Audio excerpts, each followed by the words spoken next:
Hello বন্ধুরা, আমি প্রিয়া আর happy with bird চ্যানেলে তোমাদের সকলকে স্বাগত। বদ্রি পাখির নতুন আপডেট নিয়ে আবারও চলে এসেছি আমি।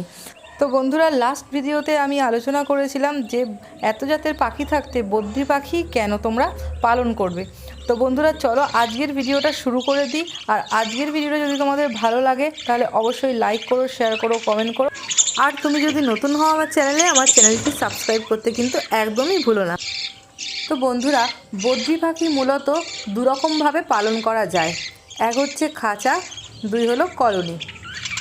খাঁচাতে মূলত একজোড়া পাখি রেখে পালন করা হয়, আর কলোনি হলো একের অধিক পাখি রেখে পালন করা যায়। তো বন্ধুরা, আজকের ভিডিওতে আলোচনা করতে চলেছি বদ্রি পাখি পালনের ক্ষেত্রে তোমরা খাঁচা না কলোনি কিভাবে পালন করবে এবং তার সুবিধা ও অসুবিধা। তো বন্ধুরা, তোমরা যদি বদ্রি পাখি পালন করতে চাও তো একজোড়া পাখি পালনের ক্ষেত্রে 16x16 মাপের খাঁচাই উপযুক্ত। আর কলোনির ক্ষেত্রে তো সেভাবে কোনো মাপ হয় না, তোমাদের যাদের যেমন জায়গা আছে এবং সামর্থ্য অনুযায়ী তোমরা মন মতন কলোনি বানিয়ে নিতে পারো। তো বন্ধুরা, বদ্রি পাখি যদি খাঁচায় পালন করা হয় তাহলে ওভারঅল রেজাল্টটা ভালো পাওয়া যায়। কারণ আমরা যদি দুটো পাখিকে একটা খাঁচায় রেখে দিই তাহলে এদের খাওয়া দাওয়া ভালো হয়, এদের গ্রোথ ভালো হয়, এখানে এদেরকে ডিস্টার্ব করার কেউ থাকে না, ফলে এরা ডিম বেশি দেয়, ডিমের সময় মতন উপযুক্ত তা দেয়, ফলে ডিম থেকে বেশি সংখ্যক বাচ্চা ফুটে বেরোয়।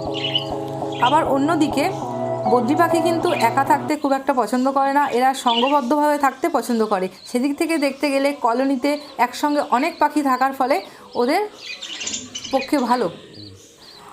এবার চলে আসি কলোনিতে। কলোনিতে যদি বদ্রি পাখি পালন করা হয় তাহলে পাখি ওড়ার জায়গা বেশি পায়, ফলে ওদের গ্রোথটা ভালো হয় এবং পাখির চেহারায়ও আকারেও বড় হয়। তো একসঙ্গে অনেক পাখি থাকলে অসুবিধা এটাই যে ব্রিডিং সিজনে অন্যরা এসে ডিস্টার্ব করে, ডিম হাঁড়ি থেকে ফেলে দেয়, বাচ্চা হলে বাচ্চা মেরে দেয়, আর নিজেদের মধ্যে মারামারিতে অনেক সময় অনেক পাখি মারাও যায়। এই হলো এটার অসুবিধা।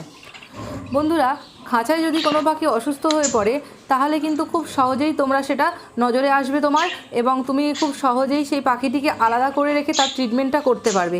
কিন্তু অন্যদিকে কলোনি হলে সমস্যা দাঁড়ায় এটাই যে অনেক পাখির মধ্যে কোন পাখিটি অসুস্থ ঠিক সময়ে ঠিকভাবে সেটা বুঝে ওঠা যায় না, এবং সেটাকে আলাদা অত পাখির মধ্যে আলাদা করে ওঠাও সম্ভব হয় না। এইটা হলো কলোনির একটা অসুবিধা।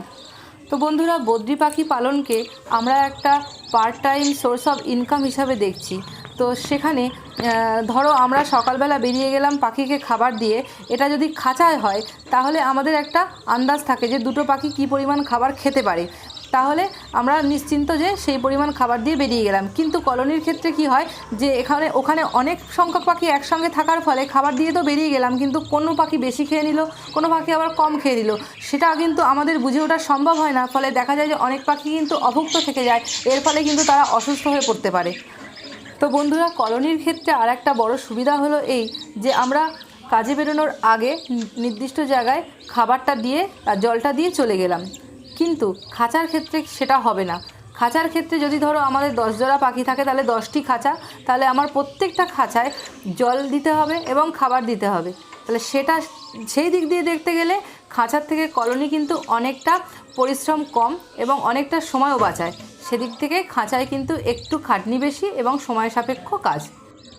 তো বন্ধুরা, এই ছিল খাঁচা ও কলোনির মধ্যে সুবিধা ও অসুবিধা।